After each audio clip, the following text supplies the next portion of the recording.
Je prends un peu les devants pour vous parler une dernière fois de la Hongrie. Je ne connais pas le résultat des fameuses élections, mais je peux déjà vous dire ce qu'ils vont en dire. Nos médias qu'on appelle désormais mainstream, ceux qui sont dans la ligne obligatoire, à propos du résultat, quel qu'il soit. Ah bon, vous allez me dire, mais à quel titre vous nous parlez de ça? Eh bien, à un double titre, en tant que chroniqueur qui a eu les pires difficultés il y a 25 ans à faire commenter une vérité indésirable à propos de la Hongrie. Vous allez voir laquelle. Il faut savoir que j'écrivais des éditos à l'époque un peu partout, mais que le sujet était systématiquement repoussé, notamment par le Figaro. Et je vous en parle aussi en tant qu'auteur d'un livre qui disait ce qu'on ne voulait pas publier donc dans la presse, un livre paru chez Robert Laffont en 93, où je disais à un ami hongrois, méfiez-vous, l'Europe américaine, là, veut votre disparition, et comme vous n'y consentirez jamais, vous allez passer, une fois de plus, pour de méchants fascistes dominateurs. Et ben voilà, on y est presque. En quoi la Hongrie a-t-elle un rapport avec Campagnol? Ben, elle en a plus d'un, mais le premier, c'est l'étroitesse de ce pays, qu'on a d'ailleurs essayé d'affaiblir physiquement après la guerre de 14, en le divisant en plusieurs morceaux, qu'on a attribué à ses voisins, un peu comme quand on crée une région Rhône-Alpes-Auvergne, vous voyez, ou quand on marie le Poitou à la région de Bordeaux.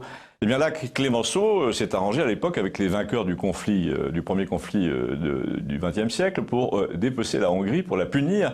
Et c'est ce qui jette le pays en cas de défaite aux élections actuelles, qui guette, pardon, le pays en cas de défaite aux élections actuelles. C'est une punition du même genre. D'ailleurs, vous allez voir, pour en revenir aux élections, si Viktor Orban, celui qui interroge son peuple en ce moment, n'a pas autant de voix que prévu, voire beaucoup moins, mais les commentateurs vont vous dire que la raison l'a emporté, c'est-à-dire la raison du plus fort en fait, mais ça, le journal Le Monde vous le dira jamais. Il s'agit pourtant bel et bien, pour Bruxelles, d'en faire baver aux récalcitrants. En cas de défaite, les commentaires vont donc tous aller dans le même sens. On l'a échappé belle, voilà un pays qui menaçait de faire douter du contrat social européen tout entier. Il faut absolument éviter que ça se reproduise, il faut multiplier les co-investissements, les implantations américaines et allemandes sur le territoire, il faut déplacer Disneyland à Budapest, tant qu'on y est, afin que ces orgueilleux de Hongrois n'aient plus le choix de ce qu'ils font dans aucun domaine, et a fortiori pas dans celui de l'immigration. Une moitié de la presse va rappeler que la diaspora hongroise a eu un rôle déterminant dans le fameux retour à la raison, s'il a lieu. Oui, parce qu'il faut savoir que les Hongrois, pendant la guerre et pendant le communisme, ont fui nombreux en Amérique, et que généralement, ce ne sont pas ceux-là qui ont peur des migrants en ce moment, syriens, puisqu'ils vivent en Californie. Donc la presse, notre presse, va donner la parole à tous ces Hongrois qui ont les moyens de faire l'aller-retour en classe affaires, à ceux qui parlent à peine la langue, à ceux qui ne connaissent pas leur propre histoire.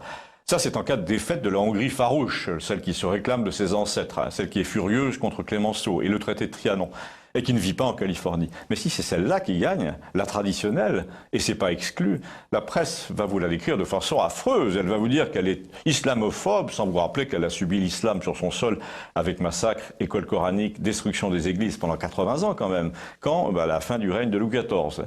Mais ça, vous ne le lirez pas dans Marianne. Ensuite, on va vous décrire les amis d'Orban comme des partisans de la Grande Hongrie, c'est-à-dire qu'ils veulent marcher sur leurs voisins. Personne, ni Marianne, ni Le Point, ne vous dira qu'un quart des Hongrois sont en exil, non parce qu'ils sont partis de chez eux, mais parce qu'on a déplacé les frontières autour d'eux. Et c'est Clémenceau qui l'a fait.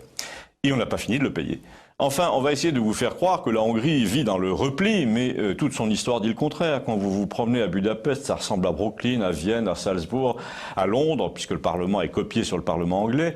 Le miracle économique hongrois du temps de Franz Liszt est entièrement lié à ses nombreux partenariats allemands, suisses, anglais évidemment, et le café vedette à Budapest, l'équivalent du café de Flore à Paris, s'appelle le café New York.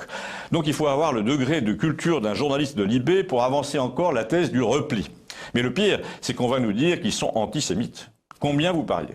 Ça sera le bouquet, ça c'est le couronnement de l'argumentation haineuse contre un pays qui a osé dire non. En fait, ils ne sont pas plus antisémites qu'un Polonais ou un Tchèque, et même d'ailleurs plutôt moins. Ils le sont en tout cas beaucoup moins qu'un partisan du Hamas, mais ils vont payer pour les autres parce que dans la société libérale, qui veut tuer son chien l'accuse de la rage. Eh bien, si vous êtes hongrois, écrivez-moi. Si vous en connaissez, signalez-leur ce billet, merci. On le trouve sur la chaîne YouTube Campagnol TV. À bientôt.